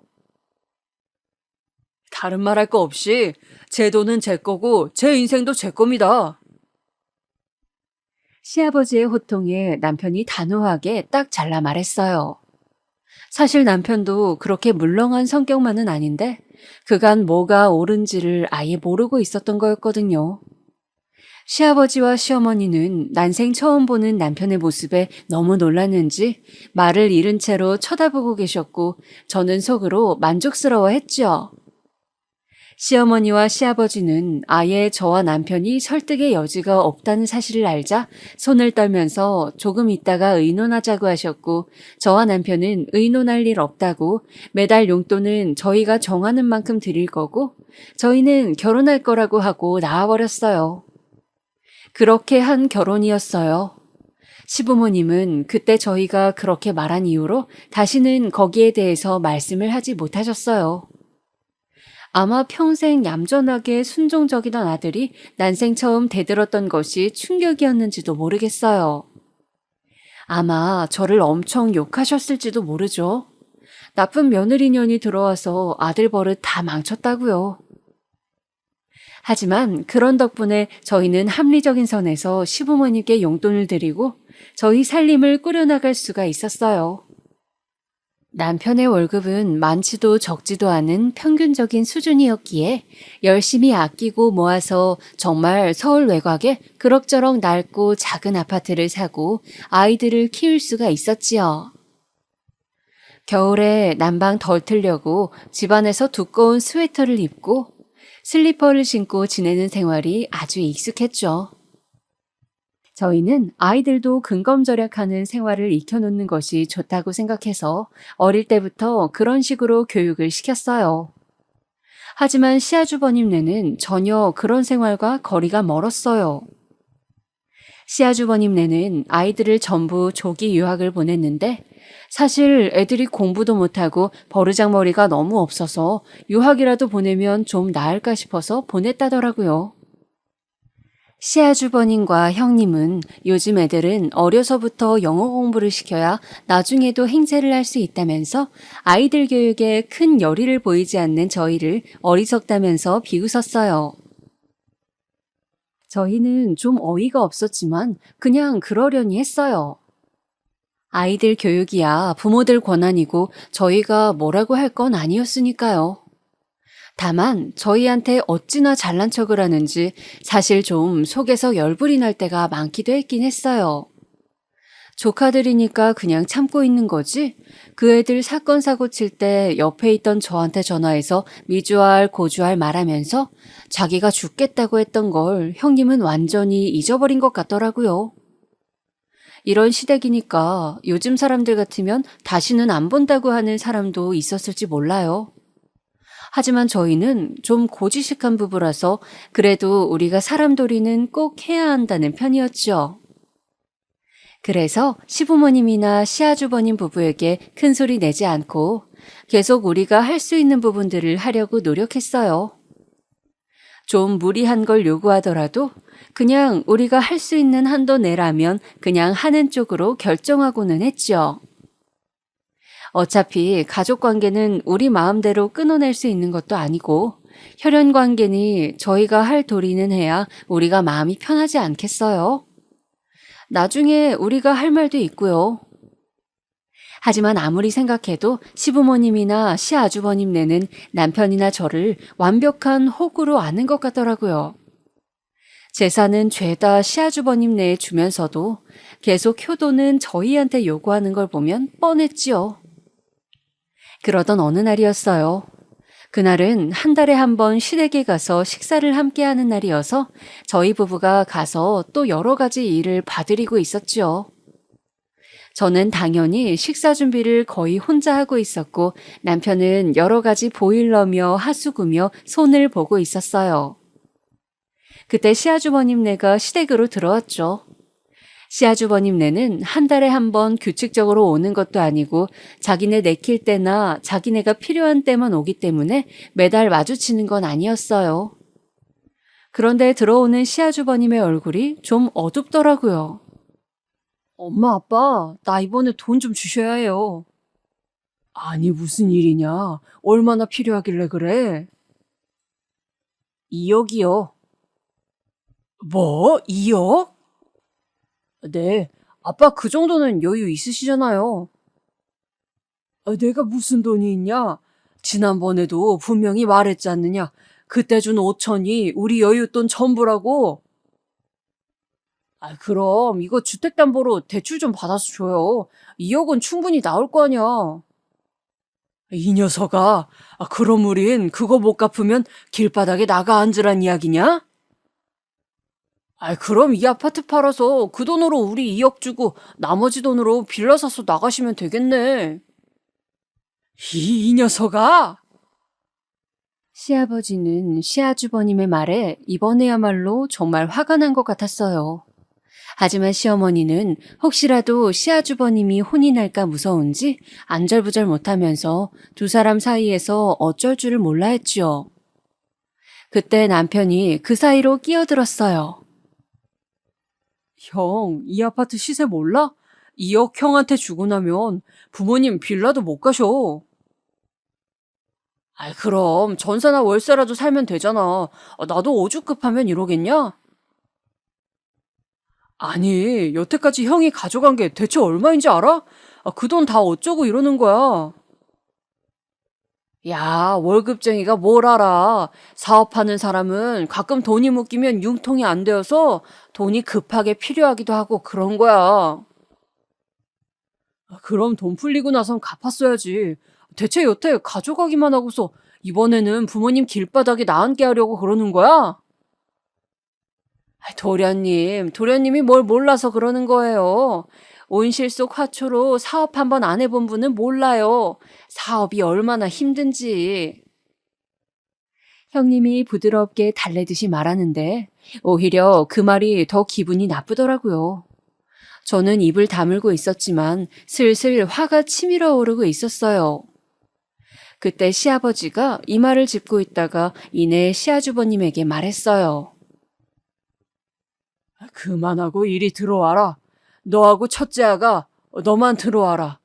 둘째 너희는 밖에 있어. 여보, 당신도 안방 들어와요. 그리고 네 사람만 함께 안방으로 사라지시더군요. 너무 어이가 없어서 코웃음이 나왔어요. 왜냐하면 여태까지 항상 돈을 주시기 전에 저런 식으로 넷이서만 이야기를 쑥덕거리고는 했거든요.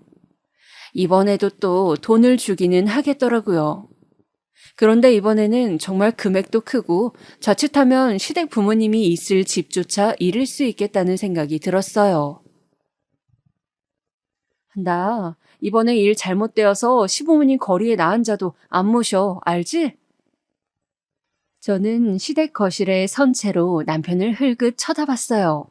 그랬더니 남편도 고개를 끄덕이더군요. 당연하지. 나부터도 안 모셔. 미쳤어? 시아주버님 내가 모시라고 해. 아주 작당들을 하셨어. 좋겠어, 아주. 저는 짜증이 나서 남편하고 먼저 식탁에 앉아서 밥을 먹어버렸어요. 제가 애써 해놓은 음식들이 다 식어가고 있더라고요.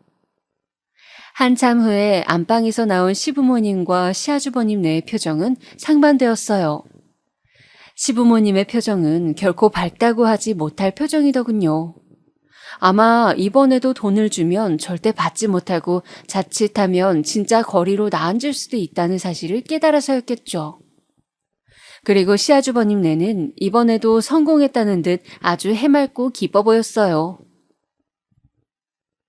식사들 하세요. 다 차려놨으니까요. 어머, 고마워, 동서. 아유, 내가 이래서 시댁 오는 걸 좋아해. 시댁 오는 거 좋아하는 며느리 요즘 참 드물어요, 어머님. 근데 전 좋더라고요. 어머님하고 동서가 워낙 잘해줘서요. 형님이 입에 발린 소리로 칭찬을 떠들어댔어요. 시어머니는 평소라면 거기에 넘어가서 해볼래 했을 텐데 이번에는 좀 표정이 안 좋은 채로 고개만 끄덕이시더군요. 저희 부부는 자리에서 일어서서 식탁에 자리를 내드렸어요. 어머, 이렇게 찌개를 먼저 먹어놓고 그냥 일어서면 어떻게 해? 좀 데워오고 반찬도 좀 새로 꺼내고. 형님이 하세요. 제 차가운 말에 형님이 놀란 듯 눈을 크게 뜨더라고요. 저는 좀 짜증이 났어요. 아니, 참는 것도 한도가 있지. 당장 눈앞에서 시부모님의 재산 중 2억을 가져가는 꼴을 보고서 더 이상 참기가 힘들더라고요. 사실 시부모님이 돌아가시면 저희가 받을 유산이기도 하잖아요. 뭐 아직 정중하신데 유산 타령을 할 생각은 아니지만 이미 시아주버님네가 가져간 것만 해도 시댁 재산의 70% 이상은 되는 것 같았거든요. 대체 우리 남편은 뭔가 싶었던 거였죠. 아이, 너 그게 손윗동서한테 무슨 말버릇이니? 시키는 대로 빨리 반찬하고 국찌개 데워와라. 시어머니가 눈살을 찌푸리며 말했어요. 아, 그 지경이 되어도 맏며느리가 예쁘긴 하셨는 모양이에요. 저는 대답하지 않고 그냥 돌아서서 집에 가려고 거실로 나왔어요. 얘, 너 어디 가니? 우리 먹고 난 다음에 설거지랑 뒷정리를 하고 가야지. 저희 이만 가보겠습니다.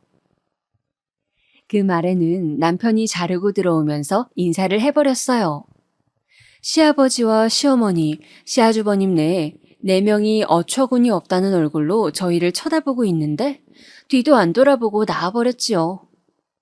이번에는 정말 선을 넘었고 이제는 더 참을 필요도 없다는 생각이 들었어요.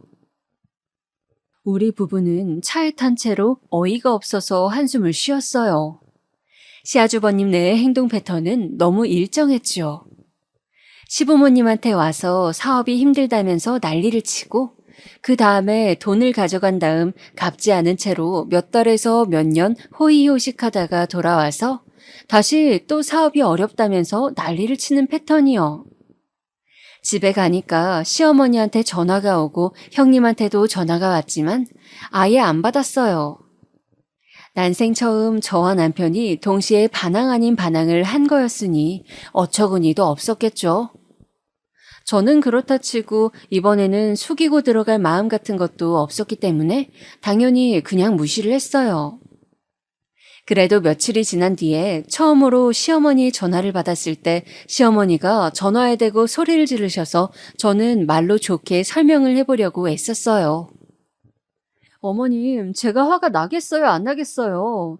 시아주버님네는 부모님한테 의무는 전혀 안 하면서 자기네가 하고 싶은 것만 하잖아요. 그게 너희가 무슨 상관이냐? 내가 괜찮다는데. 어머님, 그만큼을 저희가 더 해야 하잖아요. 당연히 상관이 있죠. 그게 그리도 억울하던? 대체 가정교육을 어떻게 받아먹었길래 이 모양이야?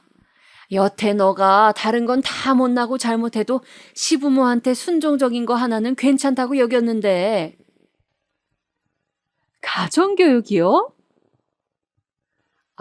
가정교육 운운하시는데 화가 확 나더라고요. 저는 그래서 시어머니가 큰 소리를 떠드는 걸 얼마 더 듣다가 그냥 전화를 끊어버렸어요. 또 전화벨이 요란하게 울렸지만 또 무시를 했어요. 남편한테 이야기를 들어보니 남편한테는 시아버지가 그렇게 전화를 해서 난리를 쳤다고 하시더라고요. 저하고는 달리 남편은 이야기를 다 듣고 끝에만 저는 이제 더 그렇게 안 합니다를 반복하면서 튕겨냈대요. 하여간 남편도 고집불통이라 한번 어긋나면 끝까지 어긋나는 성격이었지요. 한동안 시부모님의 연락이 오는 걸 무시하고 살았더니 몇 달 뒤에는 좀 뜸해지더군요. 나중에 문자가 왔는데 이제는 훨씬 차분해진 톤이었어요. 이제 다 용서할 테니 연락이라도 한번 다오. 내가 자식들을 못 보고 살아야겠니? 용서는 무슨 용서? 여전히 똑같으시다는 게 느껴져서 저는 좀 웃어버렸지요. 어처구니 없는데 그렇다고 이대로 평생 시부모님을 안 보고 사는 것도 좀 안 될 말인 것 같더라고요. 저는 좋지만 남편은 또 무슨 죄겠어요? 평생 부모님을 못 보고 산다니요. 제가 그렇게 말했더니 남편도 고민스러운 얼굴이었어요. 나도 안 뵙는 게 속이 편하긴 한데 그래도 사람 도리가 있는데 그렇지? 그러게 말이야. 벌써 안 뵌 지가 반년이 넘었더라고요. 괜찮을까 모르겠어. 지금쯤이면 우리가 얼마나 속상했는지 좀 아셨으려나? 내 생각엔 모르실 것 같긴 하지만. 저와 남편은 한숨을 쉬었어요. 다른 것도 아니고 너무 차별만 하지 말아달라는 것인데 시부모님이 저렇게 꽉 막히셨으니 도무지 어쩔 도리가 없더군요. 그렇게 시부모님을 다시 찾아뵈어야 하나 결정을 하지 못한 채로 몇 달이 또 지나버렸어요. 거의 1년이 되어 가던 중에 남편이 문자를 하나 받았어요. 전화 좀 다오. 너희 어머니 건강이 안 좋단다. 시아버지의 문자였죠. 남편이 놀라서 전화를 했더니 시아버지가 그러셨대요. 너희 어머니 병원에 갔더니 심장질환이 있다고 한다. 척추 쪽도 안 좋다고 하고 지금 숨을 쉬기 힘든 상태야. 너희가 좀 간병을 해줘야겠다. 아니, 숨을 쉬기가 힘든 상태라고요? 그래. 그렇게 심한 것은 아니지만 간헐적으로 호흡곤란이 오고 있단다. 난 그래도 지금도 일을 나가야 하니까 평소에 붙어 있을 수가 없어. 일을 나가신다고요? 아버지가요? 그래. 그렇게 되었다. 아니, 무슨 일을요? 왜 나가세요? 그냥 소일거리 하면서 사시면 될 텐데. 그냥 심심해서 나가고 있다. 자세한 건 묻지 마라. 남편은 말문이 막혀서 생각해보겠다고 말하고서 전화를 끊었다고 하더군요. 남편이 집에 돌아와서 이런저런 이야기들을 해주는데 저도 머릿속이 복잡해졌어요. 남편이 부탁하듯이 저한테 말했고 저도 망설이다가 그냥 고개를 끄덕였어요. 사실 편찮으신 양반을 그냥 두고 간병 안 한 채로 있다고 해도 몸은 편해도 마음이 불편할 거였거든요. 그래서 저희는 그 주 주말에 시댁으로 갔어요. 몸이 많이 아프시다고 하니 몸에 좋은 것들을 좀 사가지고 먹을 것이랑 같이 가지고 갔어요. 시댁에서 어머님은 침대에 누워 계셨고 시아버지는 일을 나간다면서 곧 나가버리셨어요. 어머님, 일어나서 식사 좀 하세요. 몸이 튼튼해야 병도 이겨내죠. 그래요, 어머니. 일어나세요. 됐다. 지금 와서 너희가 무슨 선심 쓰듯 간병을 하겠다고 온 게냐? 너희가 그딴 식으로 나가버리고 나서 내 전화까지 무시해서 내가 화병이 도졌다. 이게 다 너희 때문이야. 시어머니는 저희한테 날카롭게 말씀을 하셨어요. 몸이 안 좋으시니까 저렇게 날카로워지실 수도 있죠. 저희는 이해하기로 하고 그냥 별말은 안 했어요. 시어머니도 말씀하시다가 호흡이 곤란해지니까 더 이상은 말을 못 이으셨고요. 저희는 말없이 그 사이 엉망이 된 시댁을 치우고 음식을 해서 놓았어요. 시어머니는 숨을 몰아쉬면서 저희를 노려보다가 저한테 그러시더군요. 너 둘째, 오늘부터 매일 와라. 와서 청소하고 식사 준비해. 제가요? 또 정이 뚝 떨어지려고 하더라고요. 몸이 아프니 염치도 그만큼 사라졌는지 시어머니는 이제 거리낄 것 없다는 듯한 태도셨어요. 그래, 이게 전부 너희 탓이니 당연히 너희가 책임져야지. 애비는 매일 나가서 일을 해야 하니 할 수 없지만 넌 집에서 놀면 뭐하냐? 와서 일해라. 저희 애들은 어쩌고요, 어머님. 저희 집 살림도 있는데. 너희 애들 이미 다 컸는데 핑계대지 마라. 내가 네 나이 때는 시댁하고 내 살림 동시에 했어. 진짜 그때는 어이가 없더라고요. 아픈 분이니까 더 이상 말은 하지 말자 싶어서 애써 참고 문을 닫고 나왔는데 남편도 그 말을 다 들었는지 우라통이 터지는 얼굴로 거실에 앉아 있었어요. 남편은 대충 집안을 치우고서 곧장 다시 저를 데리고 집으로 돌아갔지요. 돌아가는 차 안에서 남편은 이상하다는 듯이 고개를 저었어요. 집이 너무 정리가 안 되어 있던데 꼭 돌보는 사람 없는 것 같이 말이야. 우리 아버지 성격 때문에라도 그냥 두지는 않으셨을 텐데. 혹시 여보, 아주버님네가 또 돈 요구한 거 아니야? 설마. 남편은 아무리 그래도 그럴 리가 있겠느냐는 듯한 얼굴이 되었어요. 하지만 저는 어쩐지 그게 맞는 것 같았지요. 생각해봐. 지난번에 2억 가져갔잖아. 그게 반년도 더 된 일이야. 그럼 또 돈 요구할 때가 되었긴 되었단 말이야. 그거랑 아버지랑 무슨 상관인데? 이제 생활비로 쓰시던 목돈까지 다 주셔서 더 생활비로 쓸 돈도 없으신 거 아니야? 그러니까 일 나가시는 거고. 그럴지도 모르겠다. 저희는 대충 상황은 짐작이 갔지만 그래도 남편의 부모님이신지라 간병을 그만두겠다는 말을 할 수가 없겠더라고요. 하지만 이것이 저희의 마지막 인내심이었어요. 저나 남편이나 한 번만 더 시댁이나 시아주버님이 이런 식으로 나오면 간병이고 뭐고 다시는 안 보고 살 마음이 점점 더 짙게 쌓이고 있었어요. 그리고 저희는 계속해서 시댁으로 시어머니 간병을 다녔지요. 그렇다고 해서 아무 일 없었던 것처럼 그 이전처럼 똑같이 순종적으로 굴지는 않았어요. 시어머니가 요구하는 것들의 절반 정도는 안 해드렸던 것 같아요. 그럴 때마다 시어머니는 거의 발작적으로 화를 냈지만 제가 신경 쓰지 않으니 뭐 하실 수 있는 게 당연히 없었죠. 그래도 여전히 시어머니는 저와 남편이 간병을 다녔기에 저희가 시부모님 말을 듣는 거라고 생각하셨던 것 같아요. 물론 그 와중에 시아주버님이나 형님은 단 한 번도 다녀가지 않으셨어요. 저는 사실 기대도 없었기 때문에 놀라지는 않았어요. 그런 사람들이 설마 병난 시어머니를 모실 리가 없었던 거였죠. 그런데 그러던 어느 날 시댁에서 시어머니 시중을 들고 있는데 벨이 울려서 나가보니 시아주버님과 형님이 서 있었어요.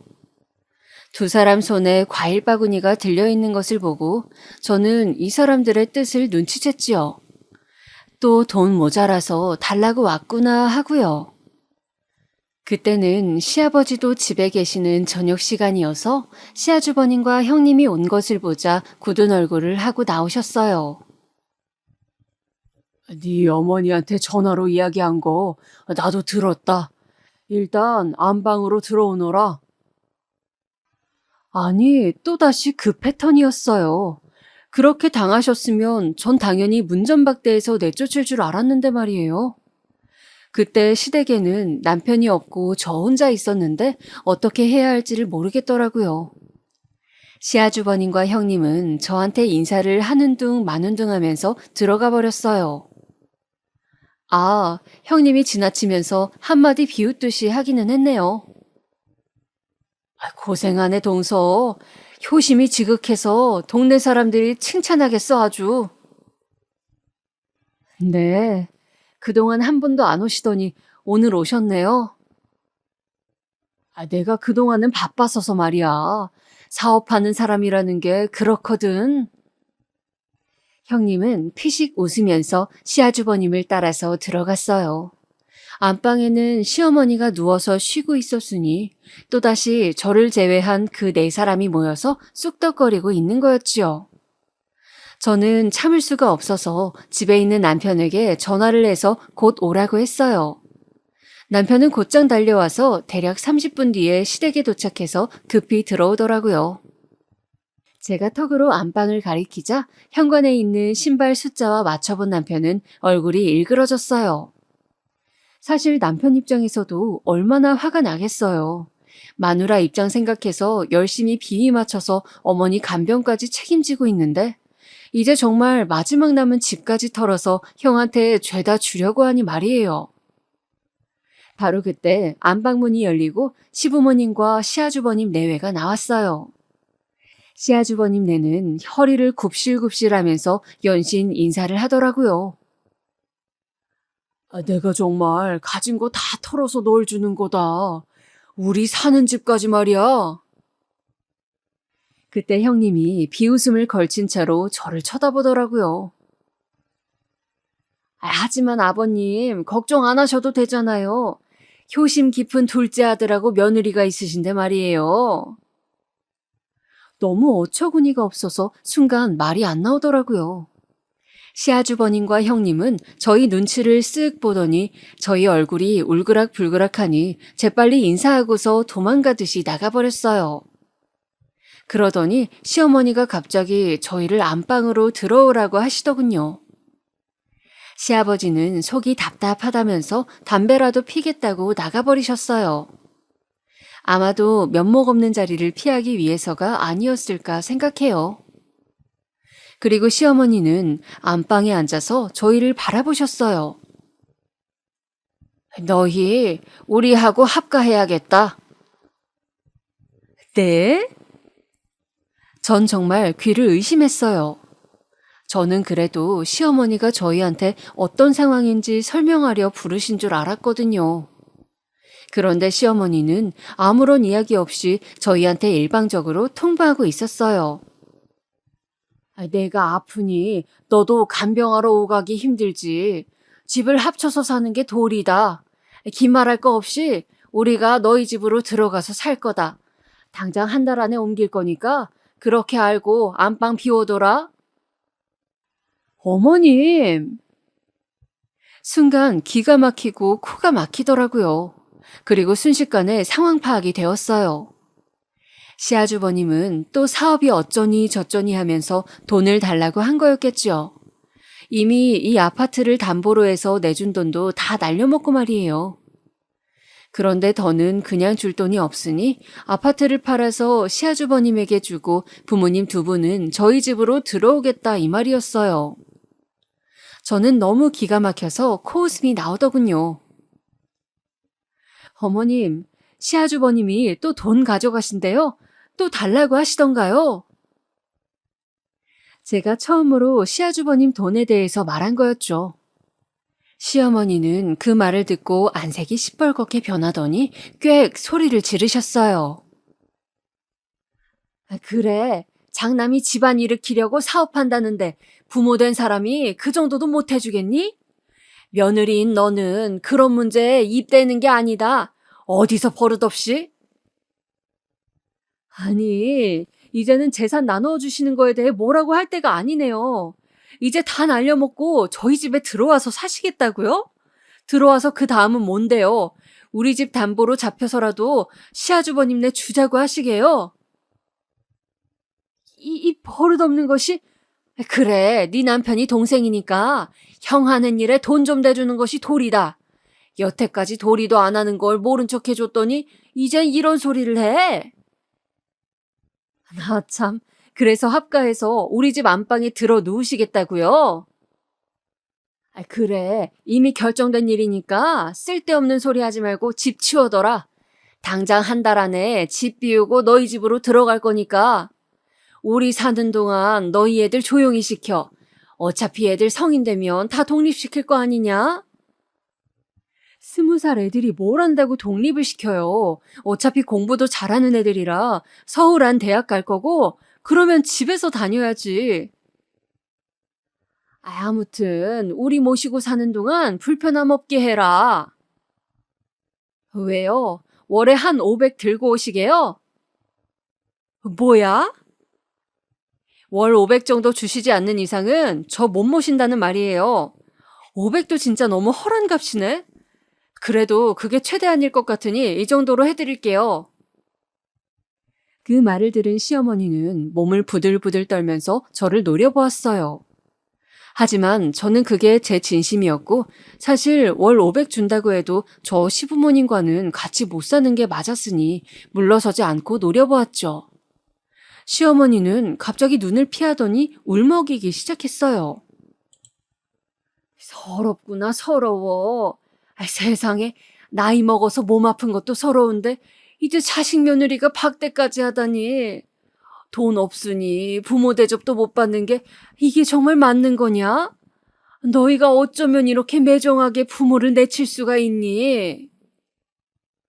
시어머니가 서럽게 우는데 정말 너무 가증스럽고 너무 어처구니가 없더라고요.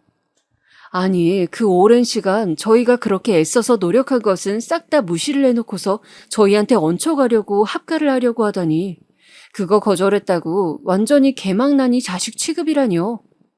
남편 역시 정말 말로 할 수 없는 얼굴을 한 채로 시어머니를 보고 있더라고요. 사실 남편의 심정이 가장 복잡했겠죠.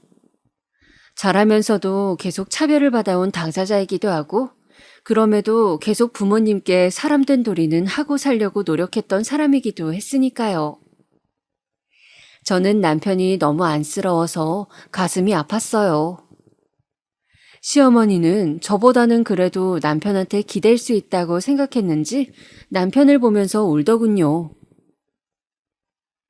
얘 둘째야, 내가 널 어떻게 키웠는지 알기는 아는 거냐? 네가 나한테 이러면 안 되는 거란다.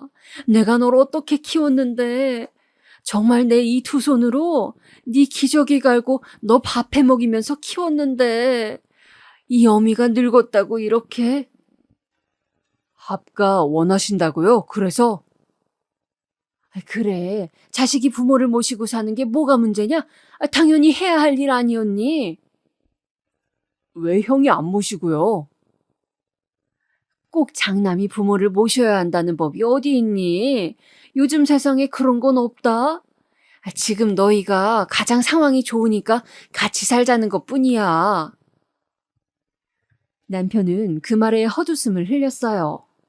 그러더니 차가운 얼굴이 되어서 시어머니를 노려보더라고요. 제발 우리 가족끼리 잘 살게 저희 좀 내버려 두세요. 정말 다시는 안 뵙고 싶네요.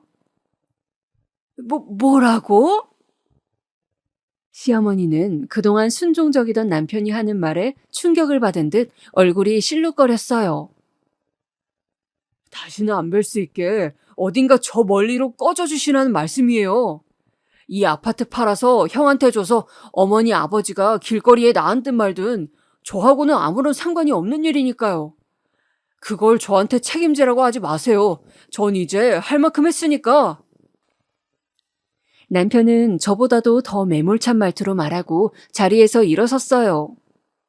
시어머니는 너무 당황스러운지 남편의 바짓가랑이를 붙들려고 했지만 남편은 몸을 피해버리고서는 저의 손을 잡고 곧장 시댁을 나와버렸어요. 저희는 집으로 와서 한참이나 둘이 속풀이를 했어요. 술을 사다가 까고서 치킨을 배달시켜서는 둘이 그간 시부모님의 행동에 대해 미친 듯이 깠지요. 남편은 이제 완벽하게 정이 떨어져 버려서 더 이상은 부모님을 보지 않겠다고 말했어요. 저는 그렇게 도리를 챙기던 남편이 저렇게 될 때까지 얼마나 많은 고민이 있었을까 안쓰러웠지만 우리 가정을 지키려고 하는 남편의 의지가 느껴져서 더욱이나 고맙기도 했지요. 그 후로 당연히 시부모님한테서 전화가 엄청나게 왔어요. 그건 예상하고 있었기 때문에 저희는 연락처를 차단했는데 어느 날은 집 앞에까지 찾아와 계시더라고요. 저희는 얼굴을 보고도 들어오지 마시라고 들어오면 주거침입죄로 경찰을 부르겠다고 경고했고 저희의 태도가 완강한 것을 보고 시아버지와 시어머니는 충격을 다시 받고 돌아가셨어요. 그러니 당연히 갈 곳이 없어진 시부모님 역시 아파트 파는 것을 다시 한번 망설이게 되었던 거죠. 한 달 안에 아파트를 파는 것도 완전히 급급매로 내놔야 어떻게 될지 말지인데 망설이는 사이에 한 달은 훌쩍 지나가 버렸어요. 그 후에 시아주버님한테 전화가 와서 소리를 지르더군요. 너희들 때문에 내가 빚을 못 갚았잖아. 이 빌어먹을 것들. 아, 그러셨구나. 저는 더 이상 들을 가치도 없는 것 같아서 전화를 끊어버렸어요. 아마도 시부모님은 아파트를 파는데 실패했고 시아주버님은 급한 빚을 갚지 못해 난리가 난 모양이었죠. 그래서 오랫동안 시달리던 시댁 시집살이에서 벗어났으니 저야 좋은 일이었어요. 다만 부모님을 평생 안 보겠다고 결정한 남편은 좀 안쓰러웠지만요. 그래도 한편으로는 또 남편도 홀가분한 것 같더라고요. 제 사연은 여기까지입니다. 즐거운 시간 되셨기를 바랄게요.